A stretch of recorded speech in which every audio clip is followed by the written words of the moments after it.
Hi, I'm Bart Baggett, and welcome to the Handwriting Interviews. This is where we take you inside the mind of some of the most interesting people that I can find. And we'll use the lens of handwriting analysis to sort of get behind the mask, get behind the veneer. And today I have a very interesting guest. I'm actually particularly excited about introducing you to Kat Newsome. How are you, Kat? Good, how are you? Now, you excited about this handwriting analysis interview? Yes. Now, I got to tell the story of how I came to find you here. Okay. We submitted an ad to hundreds of people all over Los Angeles for certain types of individuals. You answered angry female. Yes. Do you think you're an angry female? Yes. Well, you're not angry to me. You're so sweet, and you're charming, you're laughing. What are you angry at? In my past relationships. One or all of them? Well, most of them. Okay, we only have a little bit of time. Like 20 of them, or your first one? Does he have a name? Yes. Tell me about him. I saw the glimmer in that SOB. This is your moment. His name was David. What did David do wrong? I mean, why are you so pissed off at him? He led me on, and then he had another woman in his apartment when I went over to see him one night. Did you just beat her up?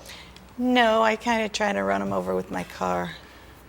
Okay, kind of tried to run him over with my car. Like her or him? Him. But she didn't know, right? She didn't do nothing. So you didn't beat her up. You beat him up. Did you hit him? No. You missed him. Yes. So you're a bad driver. No.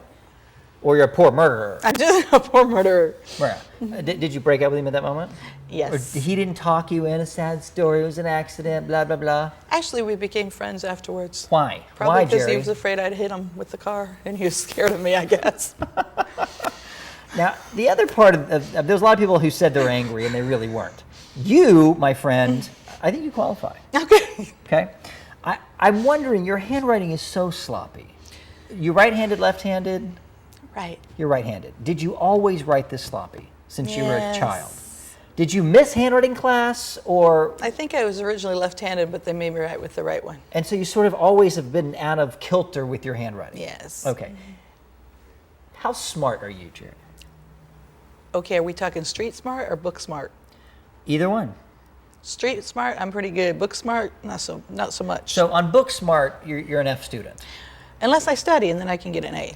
Did you pass high school? Yes. With A's? No. With D's? C's? C's. Okay. Is school not interest you? No. Not at all? No. What interests you? Music. What kind of music? Any kind that you want to imagine. Now, do you play music or just listen to music? Karaoke. You're a karaoke star? You should move to Japan. They love karaoke in Japan. Okay. I want to know more about like your past. Now you have a series of crappy, ugly boyfriends and bad relationships. Tell me about your dad. Alcoholic. Now I should look surprised, but it's so common. I don't even want to act like I'm surprised. How bad was he? Violent? Not really violent, but he wasn't really there. He was drunk, or he was out of the house? He was out of the house. So why did you creep? Okay, if he wasn't bad to you, he was just irresponsible. Mm-hmm. What was your mom like? Wonderful. Wonderful mom, not around. Father not around. Mm-mm. Why did you just keep picking crappy guys? Well, Mom died when I was 13. Okay, so from 13 to 18, who took care of you? My aunt. But not your dad. No. I'm still trying to figure out why you keep picking crappy men. Probably because I feel codependent. Describe codependent. What does that mean to you? I have to be, it seems like that you have to have a self-worth, the self-worth, you have to have the man involved with you. And I was more like in love with being in love and wasn't like in love within itself. So was it the first guy that came on that called you pretty and you're like, I'm in love? Was it that simple? No. What was the criteria? I mean, clearly you needed to be in a relationship to feel worthy, right? Mm-hmm. So on a scale of 1 to 10, your self-image was low. Yes. What is it now today? Because I know you've learned a lot in your maturity. It's a lot better. Is it a 5? Is it a 7? I go with the 7. And a 10. 7 Out of 10.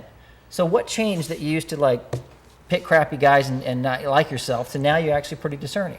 I end up getting in a good relationship somehow. You did or you will? I did. And you're in one now? Mm-hmm. Well, you should have brought his handwriting. Let's find out. Really? Now, does he know you're kind of, what's the word I'm looking for? Moody? Oh, yes. He knows you're moody. Oh, yes. Describe how he would describe your mood swings. He's nice about it, but bitchy would be a good word. But All the time, or not all the once time. a month, Just or like I'm mean to unpredictable? him. I'm very unpredictable. I'm mean to him, and then I get feeling really guilty, and I'll have to do something to make it up to him because I feel bad for treating him really bad. And does he deserve to get treated bad, or Not you're at just all. bitchy and you're like, blah, blah, blah, blah, blah? He doesn't deserve to be treated bad at all. So what part of you makes you do that? I don't know. That's Tell a good me, question. when was the last time you were bitchy at him for no reason? Was it this morning? Last night? Maybe about 2 weeks ago. What'd you say? Give me just the summary. You yelled at him. What were you yelling at him for? Yelling at him for not answering his phone when I was trying to call him. Okay, and what part of you, okay, so you call, he doesn't answer, right? Mm-hmm. What voice in your head, what does that little voice say? What is he out doing? Why is he answering the phone? Is that the exact voice, or is it more like hostile? What I want to hear what you hear. What the hell is he out doing right now when he can't answer his phone? And then you say that over and over and over. I say it on his answer machine. Where in the hell are you? Why aren't you picking up your phone? So first you say it in your head, then you say it his answer machine. Mm-hmm. Well, that pissed me off if I kept talking to myself that way. Your problem is you talk to yourself in a really crappy internal dialogue. Does that make sense? Yeah, actually it does. Because other guys cheated on you, or because he's cheated on you? Other guys cheated on me. Beat How far on me, back? cheat on me, all the way back to probably around 18 years old. First guy that hit you, 18? Who was the first guy? Ex-husband, So 20-ish? 20-ish. 20-ish. When did you know he was a violent, what's the word I'm looking for? Trash that you shouldn't be with? After we were married. Before we were married, he didn't hit me, but after we were married, he got very violent. I have heard that from a lot of women. Mm-hmm. Like there's this sort of ownership that happens when you put that wedding ring on. Does that make you scared of marriage? No. It just made you learn how to box? Yeah. Is a guy going to be in trouble if he makes you mad? Yes. Because it seems like you have a license, a car, a grudge. This makes me scared of you. Yes. How sensitive to criticism are you? Very. Would you call yourself defensive? Yes. Would you call yourself paranoid? Yes. Really? I think people are talking behind my back all the time. All the time or some of the time? Most of the time, if somebody's talking about something, I think it's about me or... But I know I'm not that important, so I'm just like, they're probably talking about somebody. But you really not talking about you? Because they hate you, or inside you feel like there's got to be something wrong with me. Inside, there's got to be something wrong with me that they're talking about And they me. probably have noticed that. So you've had a lifetime of like insecurity. Yes. What was the root cause of this? I believe probably because my mom died and my dad was never there, and my aunt would leave me alone in the house and take the other kids out to see a movie, and she'd just leave me there. That is really horrible parenting. Yeah. Horrible parenting. I'll tell you a story. I had a distant, it wasn't a stepbrother, but it was a son of one of my dad's girlfriend. And we had this cabin, and he would have to sleep in the non-air conditioning part of the house, and we got the air conditioning. And, it didn't really occur to me at 8. And I think about it now, I'm like, he must have thought he was second class. Wow. And he ended up with, kind of some trouble. And it wasn't like that was the worst thing to do, but, there was only a certain amount of beds. But I still think about that and think, people make the best decisions they can, but just it must have sent a message that says you're not as good as those kids. Is that the message you got? Yes. So from 13 on, you were not good enough. I felt like I wasn't wanted at all. And does that I'm not wanted feeling continue throughout your life? Mm-hmm. So that same belief system that you adopted when you were 13, that same record is still playing. Yes. When are you going to scratch that record and decide that you are wanted and needed?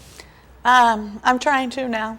Good. Working on it. That's the first step. Mm-hmm. Just remember, your current boyfriend isn't your previous boyfriend, and just because he doesn't answer a phone, he could have AT&T, and then of course no one's going to get the phone call, right? So he could just be not answering his phone because he's busy. You allowed to let that voice go, maybe he's busy, give him the benefit of the doubt. Yes, now I do. Now you do? Yeah. Okay. You've been very honest. Thank you very much. Uh-oh. Okay. Are you going to cry now? No. You going to hit me? No. Okay. I did get a little emotional in there, but Yeah, okay. no. But the thing is, you talked about your anger at men, which is in there. You talked about your temper, which is in there. And all that is this frustration at the past and a frustration in belief systems that says, men are a-holes. And if you believe that, you'll tend to find them. And then, of course, your unpredictable mood swing. Let me ask you about your mood swings. Have you investigated, like, your diet? Do you eat a lot of sugar and sugar foods? I did. You did. Have you stopped that now? I'm trying to eat healthier. You said you're trying to eat healthy. That means you're not really eating healthier. Okay, I'm beginning. You're thinking about in the on future eating healthier, right? Okay, I'm beginning on the efforts of eating Okay. healthy. Let me make a strong suggestion for you. Anybody with handwriting that is this sloppy usually has an intolerance of sugar. And so you want to totally sugar-free diet. And I would even consider cutting out the starch in the bread. Wow. You've never heard that? I've heard that. Okay. Atkins diet. No, we don't need to go all meat and bacon. But the sugar will make your sugar mood swings, first of all. Okay. I don't recommend pharmaceutical medication, but no sugar diet's real strong for you. And no Fruit Loops for breakfast anymore. That was a joke.